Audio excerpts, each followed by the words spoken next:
Don't tell me words don't matter. We are 5 days away from fundamentally transforming the United States of America. And the way to make government accountable is make it transparent so that the American people can know exactly what decisions are being made, how they're being made, and whether their interests are being well served. Let me say it as simply as I can.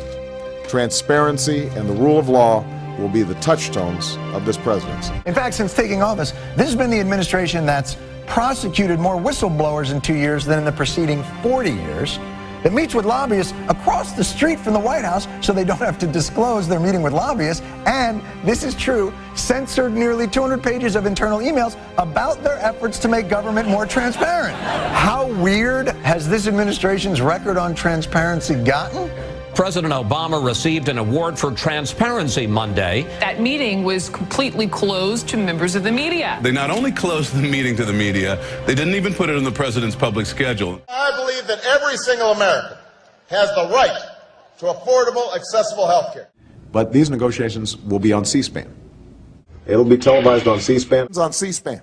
On C-SPAN. On C-SPAN.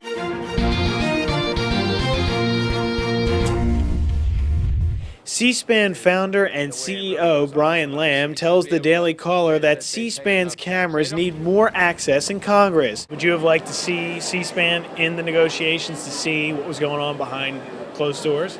The president said that we're all going to be on C-SPAN.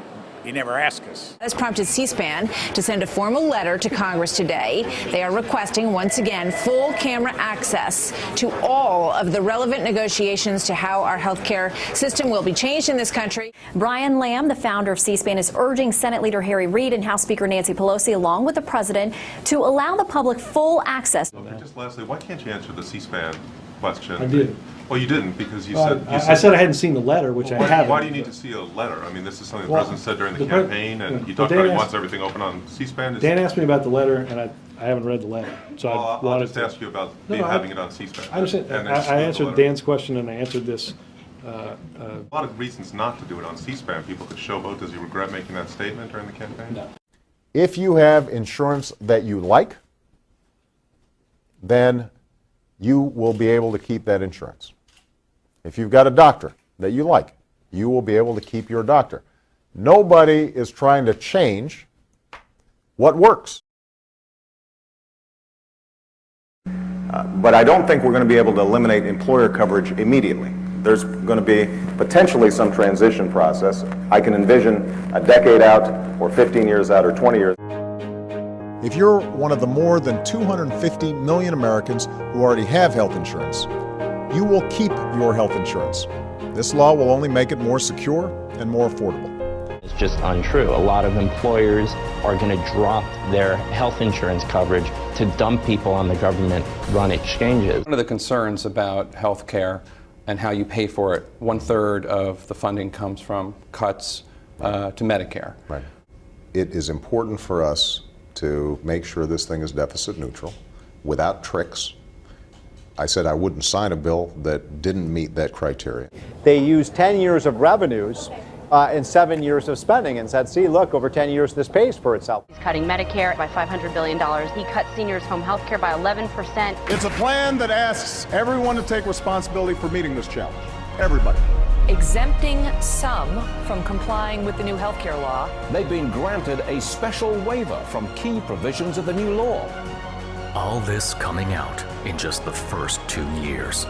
This plan will reduce the cost of health care for millions. Instead, they've gone up by $2,200. Premiums, I think, have gone up 9%. Still leaves 23 million people uninsured. Let me also address an illegitimate concern that's being put forward by those who are claiming that a public option is somehow a Trojan horse for a single-payer system. A single-payer healthcare plan, universal healthcare plan. That's what I'd like to see. I think if we get a good public option, it could lead to single payer, and that's the best way to reach single payer. Nobody is talking about some government takeover of healthcare. I happen to be a proponent of a single-payer universal healthcare plan, and that should never be purchased with tax increases on middle-class families. It may be, but it's still a tax increase. That's not true, George. for us to say that you've got to take a responsibility to get health insurance is absolutely not a tax increase. No, but George, you can't just make up that language and decide that that's called a tax increase. I don't think I'm making it up. Merriam-Webster's dictionary. Tax, a charge usually of money imposed by authority on persons or property for public purposes. George, the fact that you looked up Merriam's dictionary, that the definition of tax increase indicates to me that you're stretching a little bit right now. But you reject that it's a tax increase. I absolutely reject that notion. But if Obamacare isn't a tax, why did the president's lawyers tell the Supreme Court it is a tax? If they don't pay the tax, they violated a federal law. But as long as they've paid the penalty. If they've paid the tax, then they're in compliance with the law. An extraordinary decision out of the Supreme Court this morning said this is in effect a tax. They flipped the position lawmakers have been taking and insisted that the Affordable Care Act was a tax increase. Chief Justice Roberts agreed with the government's position that the, quote, shared responsibility payment under the Affordable Care Act is a tax and not a penalty. And Obamacare doesn't have just one tax. It has more than 20 Obamacare tax hikes. That is why Obama didn't want us to know about the Obamacare taxes until it was too late. But we have to pass the bill so that you can find out what is in it. So many people said, you know, back in August '09, we were all saying this seemed to be a tax, and if it was a tax, then this was going to be the largest tax increase in history. He broke that promise by implementing Obamacare. We're going to see, as you already mentioned, $500 billion in taxes, the biggest tax hike in American history. And I can make a firm pledge. Under my plan, no family making less than $250,000 a year will see any form of tax increase. Not your income tax, not your payroll tax, not your capital gains taxes, not any of your taxes. But the president of the campaign said that he made a flat pledge that he would not raise taxes on anybody making under $250. So is that pledge still operable? Well, again, I think in some ways your question is hypothetical because there are any number of different bills, different proposals.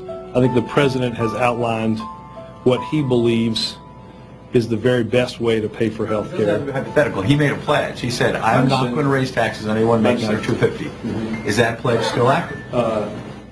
We are going to let the process work its way through it. So it's not. So it's not. We're going to let the process work its way through it. All right? If you make under $250,000, you will not see your taxes increase by a single dime. Not your income tax, not your payroll tax, not your capital gains tax. You have, however, said you would favor an increase in the capital gains tax. As a matter of fact, you said on CNBC, and I quote, I certainly would not go above what existed under Bill Clinton, which was 28%. It's now 15%. That's almost a doubling if you went to 28%. But actually, Bill Clinton in 1997 signed legislation that dropped the capital gains tax to 20%. Right. And George Bush has taken it down to 15%. Right. And in each instance, when the rate dropped, revenues from the tax increased. The government took in more money. And in the 1980s, when the tax was increased to 28%, the revenues went down. So why raise it at all? Well, Charlie, what I've said is that I would look at raising the capital gains tax for purposes of fairness. I believe that this country succeeds when everyone gets a fair shot, when everyone does their fair share, when everyone plays by the same rules. It means making sure that the biggest corporations pay their fair share in taxes.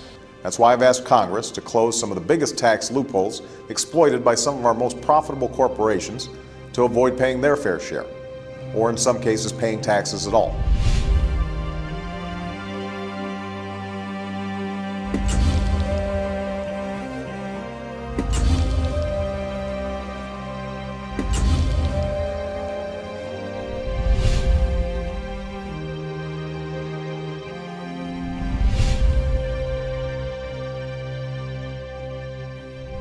It's not right to ask middle-class families to pay more for college before we ask the biggest corporations to pay their fair share of taxes.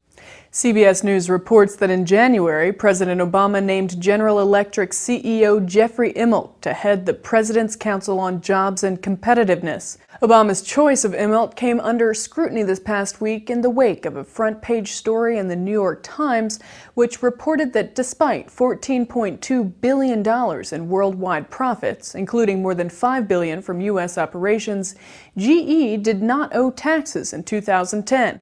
Carney was asked why, if the president wants corporate tax reform, he appointed, quote, to the head of the Competitiveness and Jobs Council, a person who is now the poster child for abusing the system to get out of paying taxes.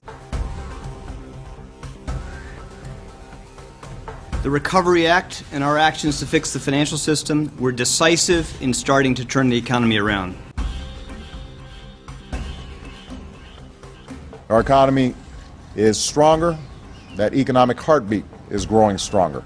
All of them have projects that are shovel-ready. Shovel-ready projects, shovel-ready projects. We are seeing shovels hit the ground.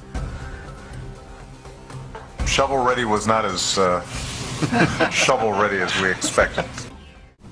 Under my plan of a cap-and-trade system, electricity rates would necessarily skyrocket. Coal-powered plants, natural gas, you name it, whatever the plants were, whatever the industry was, they would have to retrofit their operations. That will cost money. They will pass that money on to consumers. So if somebody wants to build a coal-powered plant, they can. It's just that it will bankrupt them because they're going to be charged a huge sum for all that greenhouse gas that's being emitted. President Obama is facing new criticism over supporting offshore drilling in Brazil while continuing to back very tough restrictions right here in the U.S. And the Obama administration is going to lend at least $2 billion to a Brazilian state-owned oil company to finance drilling off that country's shores. Meanwhile, our federal government, the Obama administration, has virtually shut down the Gulf of Mexico. In 2009, Barack Obama said, I'm pledging to cut the deficit by half by the end of my first term in office. And for them to say that we shouldn't be raising the debt ceiling is irresponsible. The way Bush has done it over the last 8 years, number 43 added $4 trillion by his lonesome. That's irresponsible. It's unpatriotic.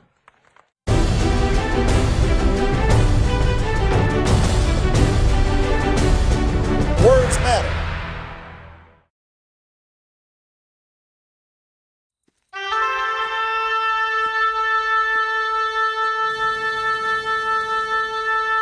For a long time, I sat between the two graves and wept. The pain I felt was my father's pain. My questions were my brother's questions. Their struggle, my birthright.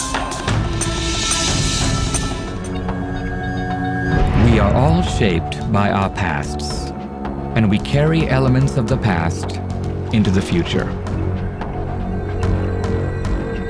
But we have to be careful, because nothing can rob the future quite as much as the debts of the past.